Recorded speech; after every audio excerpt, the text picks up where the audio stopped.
Oh, welcome back to the show, everyone. Another great episode of Lay It On with Brad Leone. I'm your host, Brad Leone. Yeah, welcome back, guys. We're going to do a little what the heck are we even talking about? Little rant, little opener, catch up on what's been going on. We'll start off. I don't think I mentioned this yet, but one of my favorite birds, we got a bunch of chickens at the house here. Okay. I don't go naming them or anything silly like that. And, if you do, that's fine. But like, they die. So, I mean, we've had these ones for a good time, and me and the family have gotten a lot better at our farming practices. But we let them free range around the property. So there will be some, let's face it, everything likes eating chicken.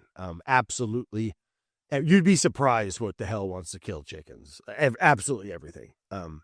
Except for my kids and Bonnie doesn't. My dog doesn't either. She's crazy. She might chase them every now and then. But she'll bite the feathers a little bit, but she never actually bites the damn chicken. Anyway, we got these two. We have a real mixed variety. Oh, well, actually, in the chicken world, not that anyone asked or even probably knows, but I had Peggy, my wife. She adopted a chicken on Facebook Marketplace or some shit, as one does. Or our neighbor's cousin's fucking brother was giving away these silkies, these roosters, and sure, they got this long hair, and they're kind of like dodos, though. They when there's a predator, when there's something like a threat, they just run, and he would just put his head in the bushes, with his body sticking out, like an ostrich putting his fucking face in the sand.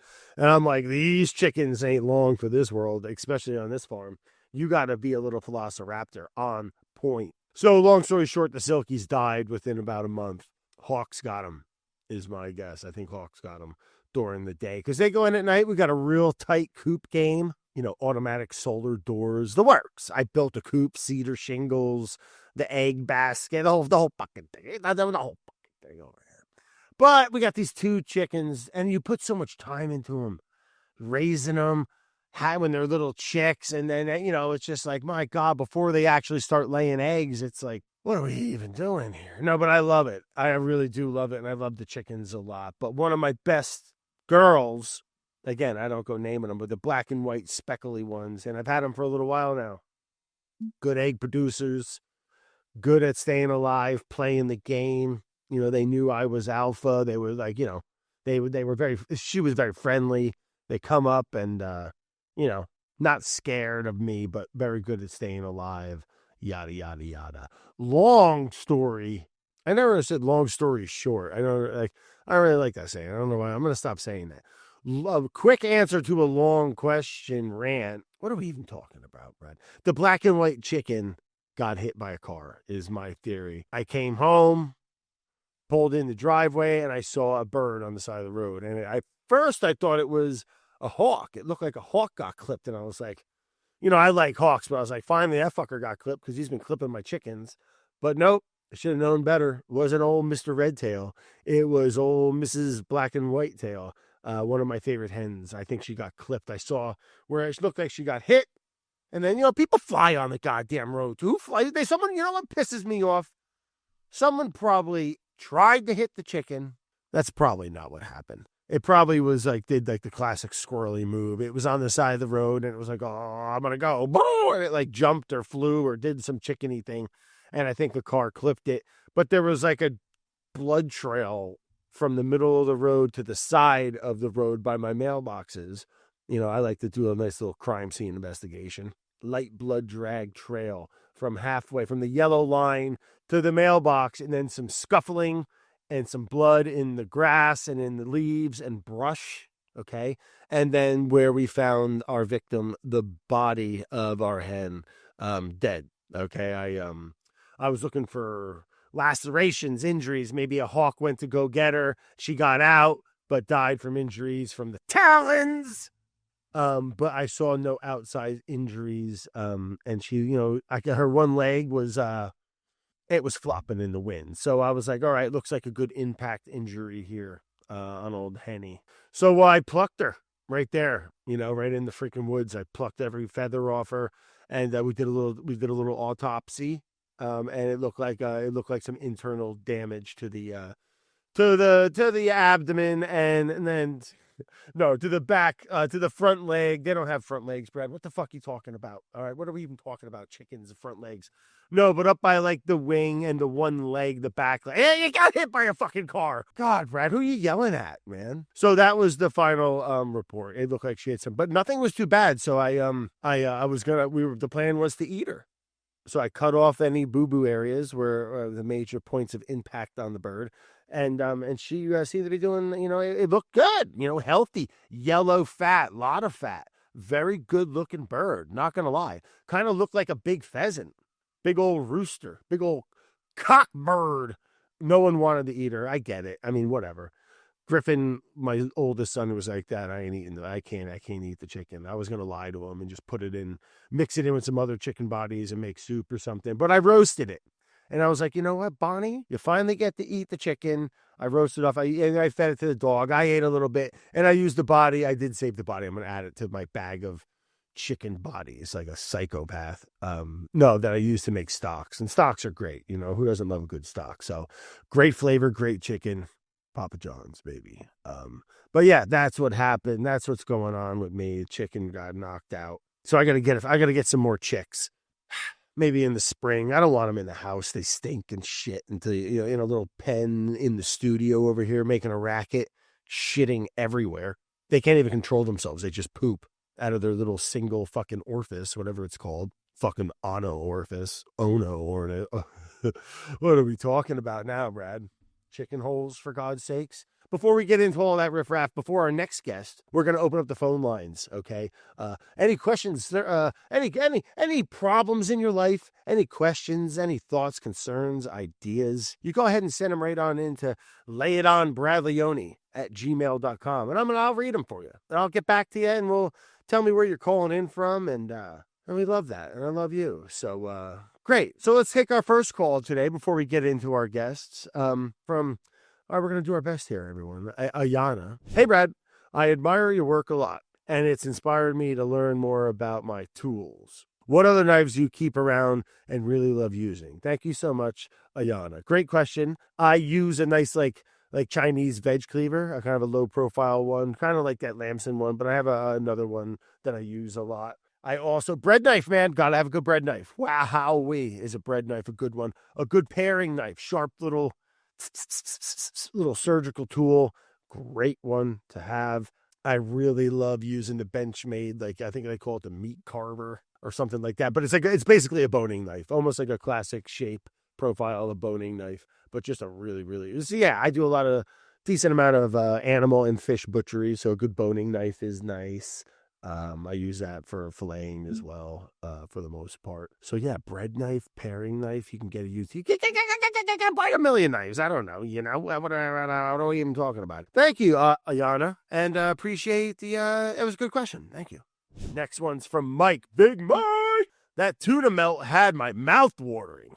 Local Legends is so good. It's amazing. No streaming or TV network has picked up on it. Yeah, well, you keep on trucking, brother. What are you going to do? And YouTube's awesome, and that's, what the heck, But yeah, I appreciate that, man. I think that's a compliment there. Yeah, heck yeah, it's a compliment, Brad. What are you talking about, Mike? Love you, buddy. Thank you. And the tuna melt was top shelf. I mean, I'm not even gonna lie. It was one of the best tuna melts I've ever made in my life. I can make them all the time. I got jars of tuna fish. I know where to get the rye. I can make the rye. I know where to get the dill Havarti. I got the pickles, peppers, and all that. I haven't made one since, and I've been craving. I think about them probably 4 or 5 times a week. And why don't you just make one, Brad? You ding dong. Gosh. Well, Mike, thanks for the positivity and the good vibes, brother. And yeah, maybe one day we'll get picked up on the old, I don't know, HBO or Netflix or Hulu or the fucking Instagram, or I guess we do that already. Brad, we get it. All right, for God's sakes. Thank you, Mike. Love you, buddy. Hope where do you think Mike's calling in from? Mike, I'm gonna say Mike's calling from North Carolina. Oh, but today, let me tell you, we got a real heavy hitter of a guest. Okay, big one. We're talking big, massive movie career. One of the most famous roles, maybe in movie history. Okay, I'm gonna go ahead and say that. All right. World famous for it. Just an absolute stud unit of a man. Incredibly handsome and talented. The one, the only Ivan Drago, a.k.a. his real name, Dolph Lundgren. Let's give it up for Dolph Lundgren. Dolph, welcome to the show, man. Thank you.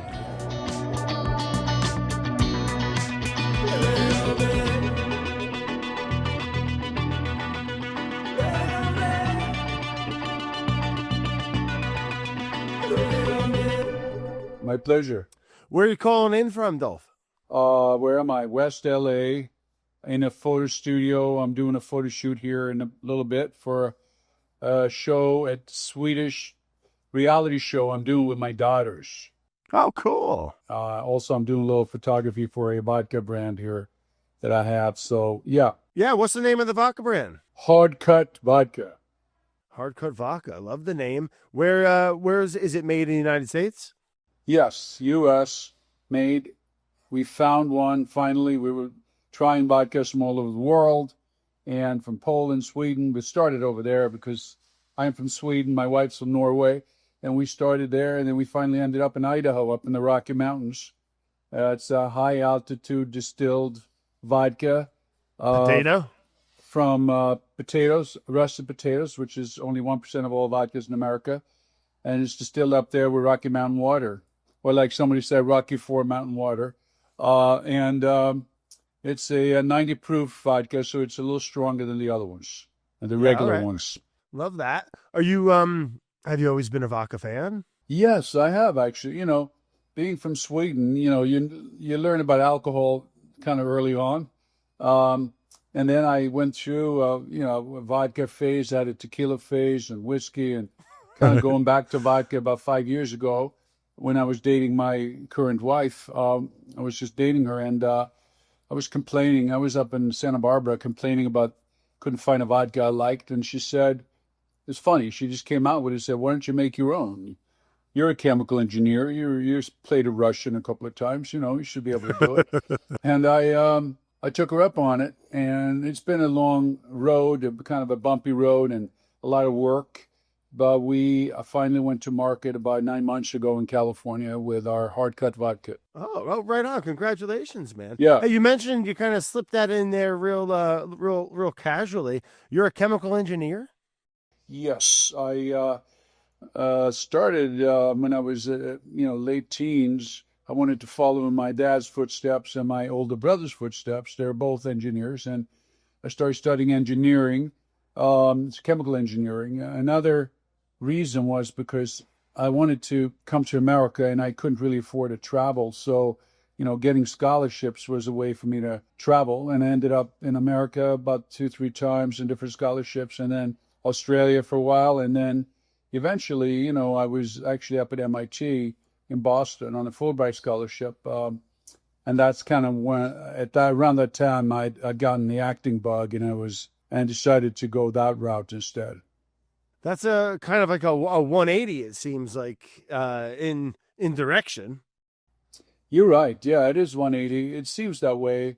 I mean, I was kind of creative when I was younger. I had allergies, and I couldn't play so much out with the other kids in Sweden, so I stayed home, and I would read a lot. I painted, I listened to music, played music, and then then I got into sports in my early teens, martial arts, and then engineering. Of course, engineering was kind of what I thought was going to be my future. Right. But slowly, I realized that it wasn't going to satisfy me. The thing is, I had a very troubled relationship with my father, who was an Army officer and, a very tough guy. And he was kind of physically abusive towards me and my mom. So I think I had this sort of trauma that I had to express somehow. And I ended up first expressing it actually in martial arts.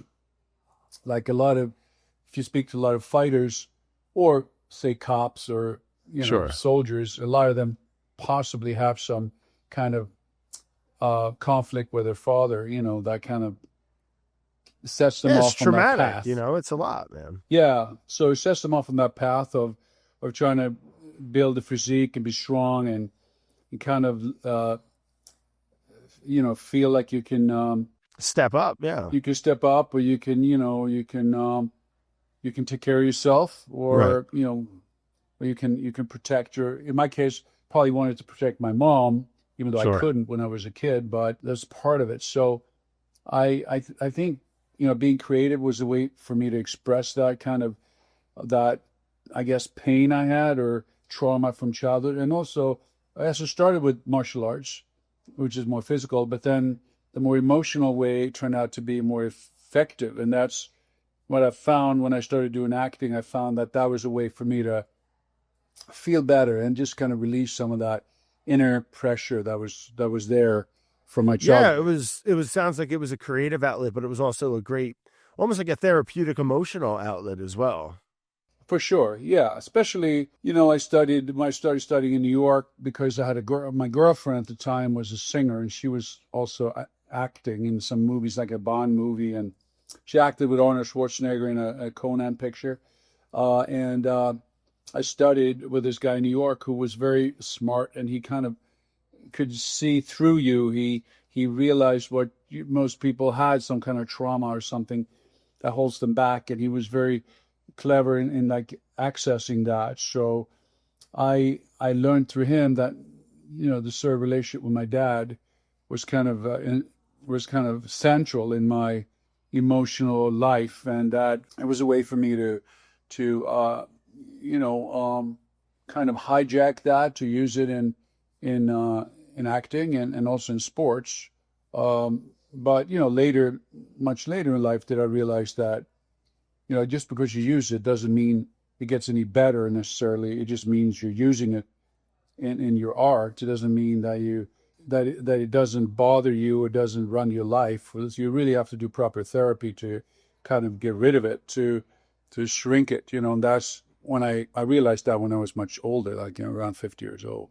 Right, right. Just to be able to unpack it all, Yeah. and deal with it in that sense.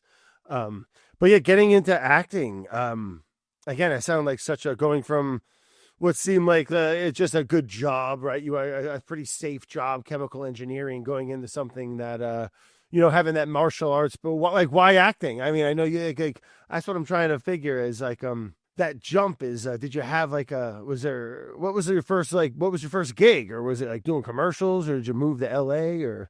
What happened was I was in Australia. I was studying engineering on a scholarship, and I was also fighting in the Australian Open full contact karate championships. And a friend of mine, one of my sparring partners, was a security guy, and he worked at rock concerts. And I got a job that way to make some cash because I couldn't work. I had a student visa, and I couldn't work kind of officially. So I worked for cash doing security. And one of the acts was this singer from New York, Grace Jones, who was a kind of big deal in the 80s. And I ended up kind of, I was working backstage, I think the second and third night, and she kind of spotted me by her stage door, and me and my buddy ended up going out doing security for them when they went out partying, her and her crew. And Sounds like a terrible gig, though. it was terrible. And it got worse because finally we got back to this big suite, all of us, and it was like 20 people. And finally,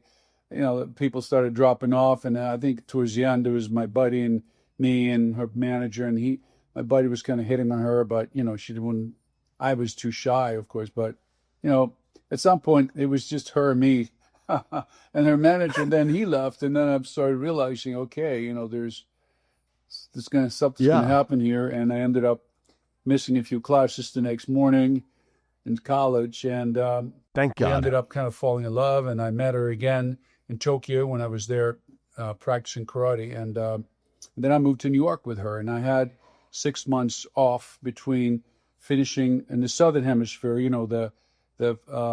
you finish the academic year in December, then you have a break. So I had like this 6 months period before I was going to start in Boston at MIT, where I had another scholarship. And, we ended up going to Studio 54. I ended up running into Andy Warhol and Michael Jackson, a few other people, and, a lot of celebrities. And I ended up auditing an acting class. And that's when I got the bug. And I realized that it made me feel better to be, crying or, laughing or arguing in a scene or, express myself. So I decided, to give up the scholarship finally, and which was a big deal. Yeah.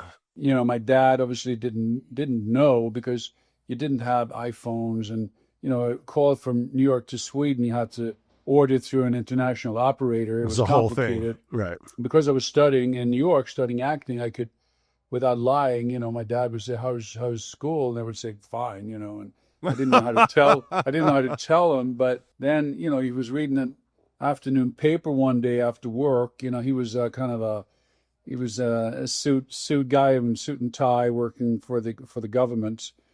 He was a budget manager, and he came home one day and he was reading the newspaper, and there's in the afternoon paper, there's a photo of singer Grace Jones and her Swedish toy boy or whatever, and from '54, and it was me with leather pants and a shirt and wrapped around sunglasses, and he was like, "What the hell? Is that my son?" And having a real good time. Yeah, I'm having a good time, and I think that whole creative world kind of really was very attractive to me, and I liked all the people were kind of.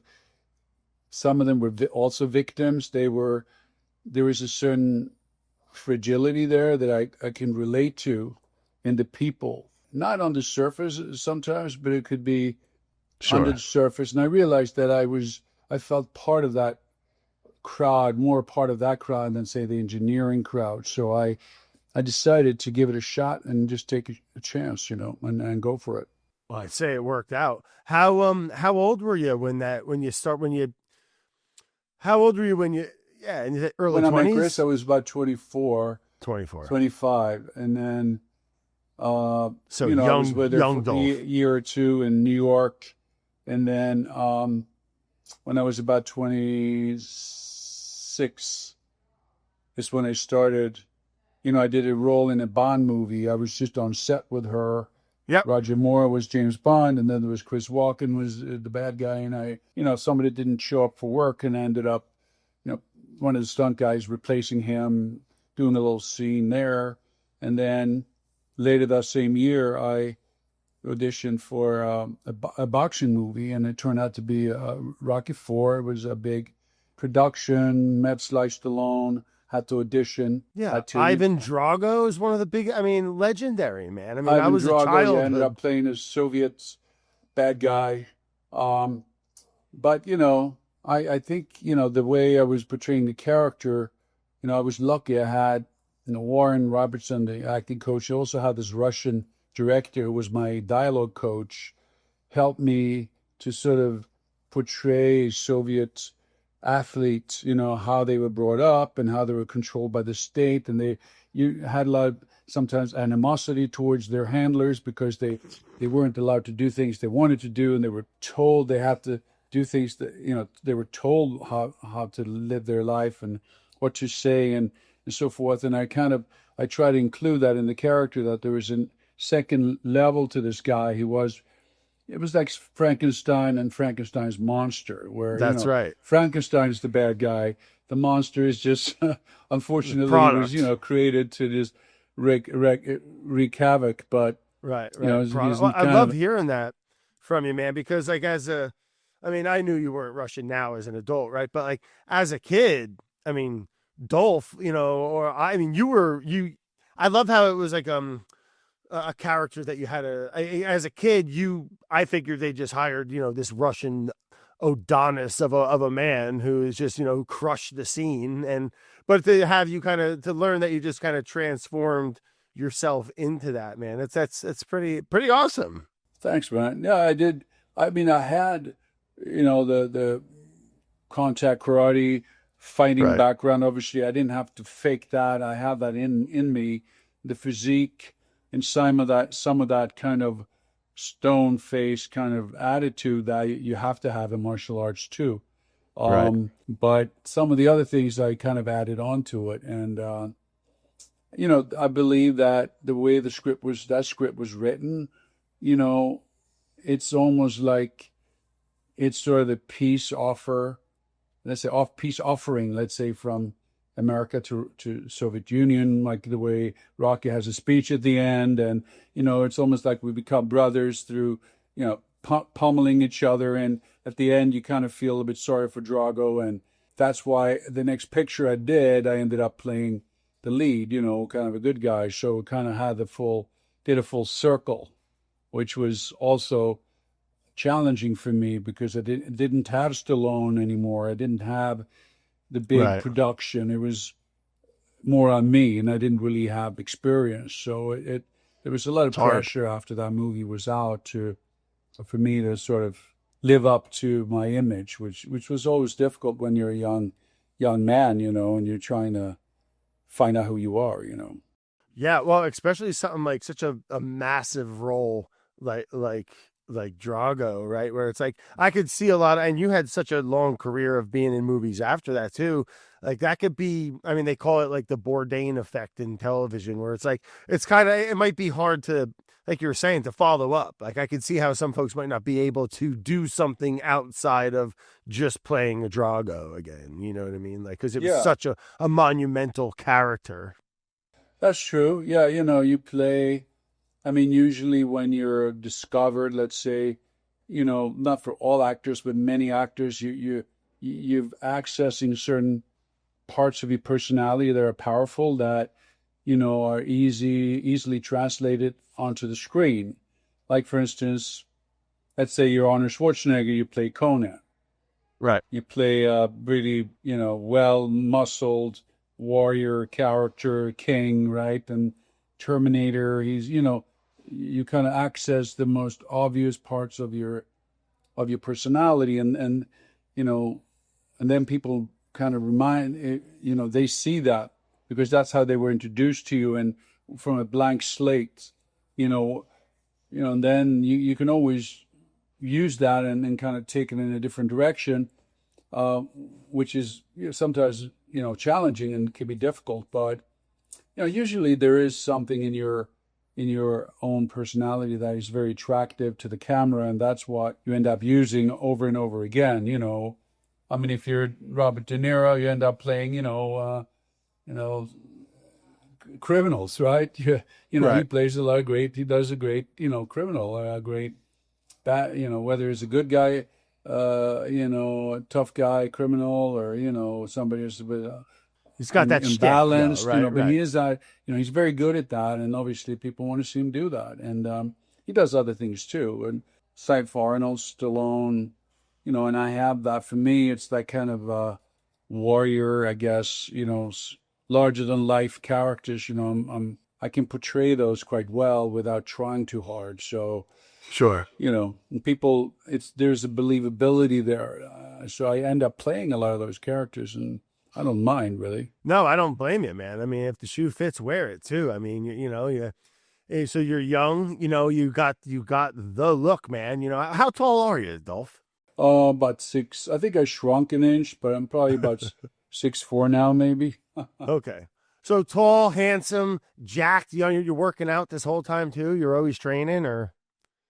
Yeah, I was always very fit. As a fighter, you tend to not worry so much about your looks. You're more careful. You don't want to get knocked out, so you work more on your technique and movement. And I was my upper body was a little skinnier when I was 24. When I was a fighter, I had big legs. But when I met Stallone, first time I met him, I hadn't gotten a role yet, but he wanted me to put on some weight, and you gotta put on some weight, and then I, kind of start training, doing some bodybuilding, and, for that movie, for the rocket picture, I'd probably put on about 10 pounds. And then, the next time in Masters of the Universe, I was wearing even less clothing.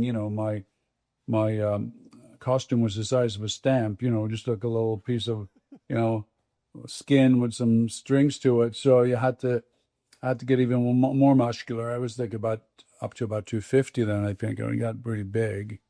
Now I'm back to about 225 or so. So I'm in that range, Man, so I know you've worked in a few movies with Stallone. Heck of a guy, or what? I mean, yeah. I mean, he's a mercurial character. He's sure. A lot of movie stars. He's kind of a common man to some degree. Guy in the street. You could, you believe in being a blue collar guy, or Italian-American fighter, Right. but he's also super smart at the same time, great writer, a good director. I mean, I've had the, privilege to work with him over 40 years. I mean, we've done, I think, Rocky, Creed 2, we've done 4 Expendables, so 6 movies together over a 40-year Wow. period.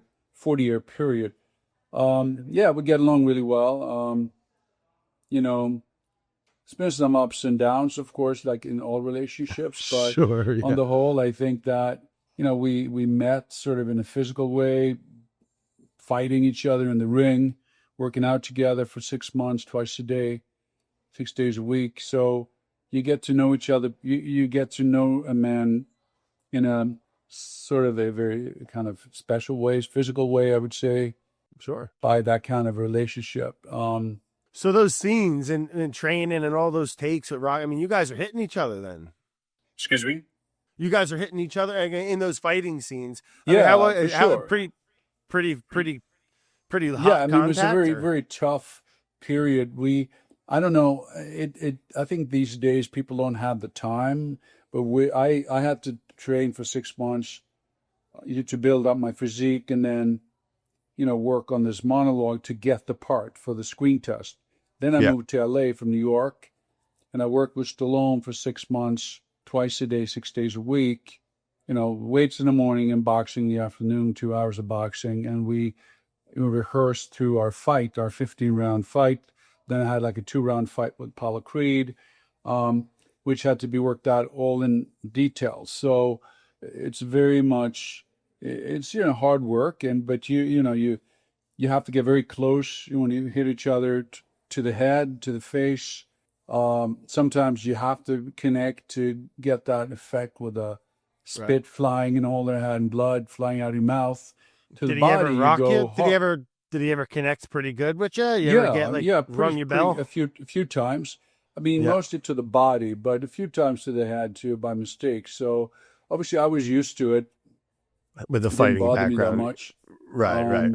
But I was impressed that he kept up with me because he was 10 years older. I was 25, let's say 26. He was 37, I think, and 10 years older. And when you're 25 and you're an athlete, you look at somebody who's 37, you think, well, Oh, they're man. way over there. They shouldn't even been here. They're going to Right. get hurt. Obviously now when I look back, 37 isn't that bad, isn't, you're still fairly young. But no, he kept up with me and we hit each other a little bit. And, he got over, I think he overtrained. He was directing, producing, fighting with me, in the ring for 12 hours a day up in Vancouver for the last fight. So he ended up in the hospital actually after that fight. And I remember I had 2 weeks off. And then I realized, then somebody told me I was lying in the hospital. The producer told me. I got a little bit worried, but, Yeah, heck yeah. I was beat up too. I bet, man. So when you mentioned you moved from New York to LA for the role for the movie there, how was that change? I mean, myself being an East Coast person and lived in New York for a good amount of time, Are it you is in New quite a York different now? city. No, I'm in right in Connecticut, Rhode Island coast on the border there. Okay. And yeah, right by Mystic, Connecticut. And Well, I think, New York was, I love New York. That was my first impression of America, was coming to New York. And you had a pretty good introduction to it, I'd say, too, there, Dolph, for God's sakes. yes, I did. And that's also back in the day. This is right pre-Giuliani, so it's, It was New Wild York is West. still, they're coming out of that financial crisis. It's still a bit dangerous, people get mugged. I carried 1 or 2 guns a lot, going out because you never knew what was going to happen. At the same time, it was not corporate yet. It wasn't, Right. it hadn't been kind of gentrified as much. It was more exciting, and it was, So was this the late 70s, early this is 80s? early 80s, 82. Early 80s. 82. So, okay. So So he the city's came got a in, little dangerous still. yeah, still a little dangerous. Giuliani, I think, came in like 83 or something and cleaned up Right. overnight. A lot of things disappeared and got safer for sure. slowly. But the move to LA was tough because LA was more impersonal. I felt that it was harder to meet people. Right. It was like a dream world. Nothing is real.